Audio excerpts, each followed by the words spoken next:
Nous voilà maintenant au chapitre 4. Du chapitre 4, nous retenons le récit des tentations de Jésus. Quand Jésus est sorti de l'eau du baptême, la foule a entendu une voix qui disait « Celui-ci est mon fils bien-aimé, celui qui m'a plu de choisir ».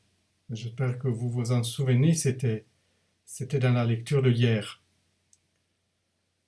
Nous avons vu que cette lecture et cette phrase surtout faisaient écho à deux passages bibliques et nous pouvions deviner deux aspects de l'identité de Jésus. Il est roi et il devra souffrir. Or, son identité est maintenant testée dans le désert. Il s'agit de trois tentations. La première est liée au fait que Jésus, après 40 jours, a faim. La deuxième, on veut tester Dieu. Et le troisième concerne qui il faut adorer et comment. Ces trois tentations sont les mêmes tentations que Israël a rencontrées pendant les 40 ans qu'il a vécu au désert, et dans le même ordre. On se rappellera du récit de la manne, de la demande d'un signe que Israël adresse à Moïse pour s'assurer que Dieu l'accompagne, et la fabrication d'un veau d'or au pied du mont Horeb. Les mêmes tentations. Israël a succombé à ces tentations alors que Jésus y a résisté. Ces tentations ne sont pas les tentations ordinaires auxquelles tout le monde est confronté. Il s'agit de tentations qui testent ce que Dieu a choisi afin de les faire douter et de leur faire prendre les mauvaises décisions. Ces tentations sont aussi les tentations de l'Église. Ce récit est à la fois une mise en garde. Gardez-vous de ces tentations.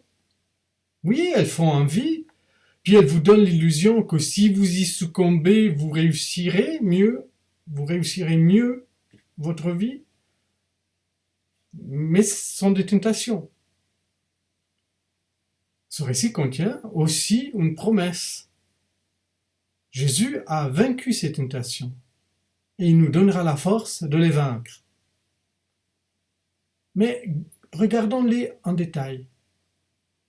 Satan, la première chose que fait Satan pour déstabiliser Jésus, c'est de le faire douter de son identité. Si tu es le Fils de Dieu. En tant qu'Église, c'est souvent quand nous commençons à douter de notre identité d'enfant de Dieu, de notre mission dans le monde, que nous devenons vulnérables aux tentations. On peut se demander, qu'est-ce qu'il y a de mal à transformer des pierres en pain pour se nourrir, si on le peut? Pourquoi pas? C'est parce que Jésus a une mission et que cette mission ne peut se résumer à la nourriture et à sa personne. Le caractère pervers de cette tentation, c'est de se nourrir de pain seulement, alors que la mission de Jésus est liée à la parole de Dieu qui concerne autant le corps que l'âme et qui s'adresse à tout le monde. L'Église a souvent été tentée et encore souvent tentée de prendre les décisions en écoutant ce que le monde attend d'elle au lieu de s'inspirer de la parole de Dieu.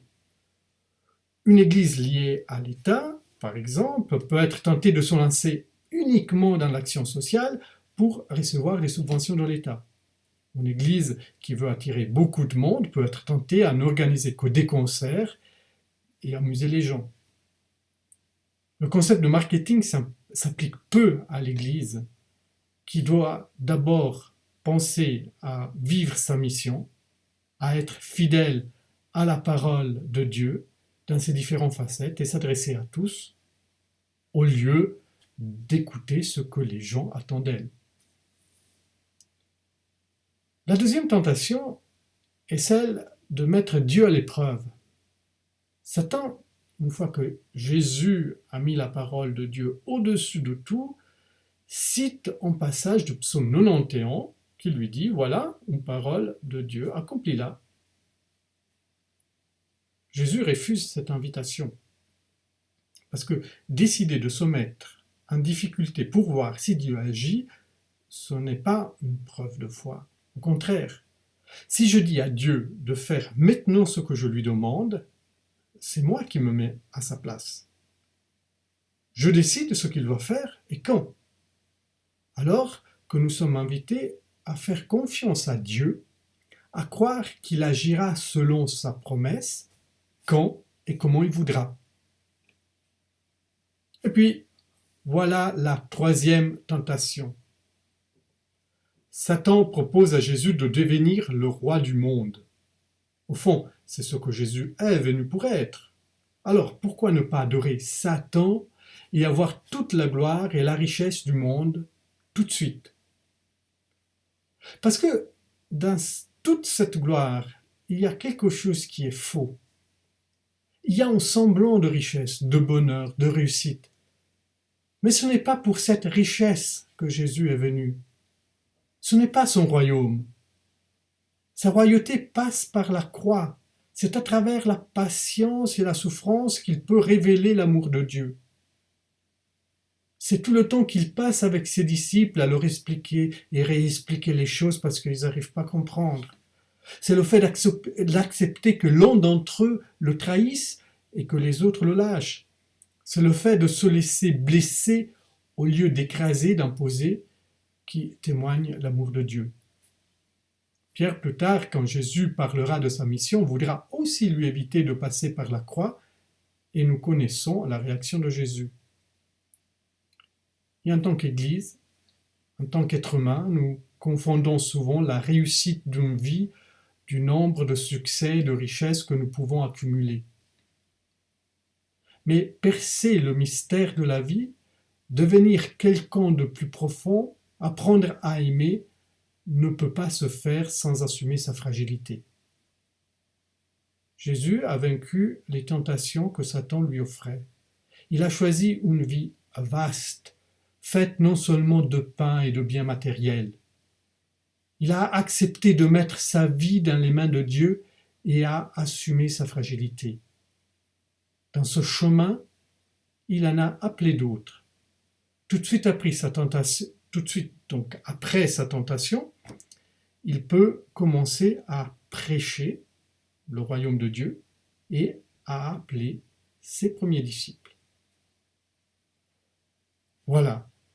Demain, on va commencer dans les chapitres 5, puis 6 et 7, ce qu'on appelle le sermon sur la montagne, et on verra plus en détail quel était l'enseignement de Jésus. Alors, je vous donne rendez-vous à demain.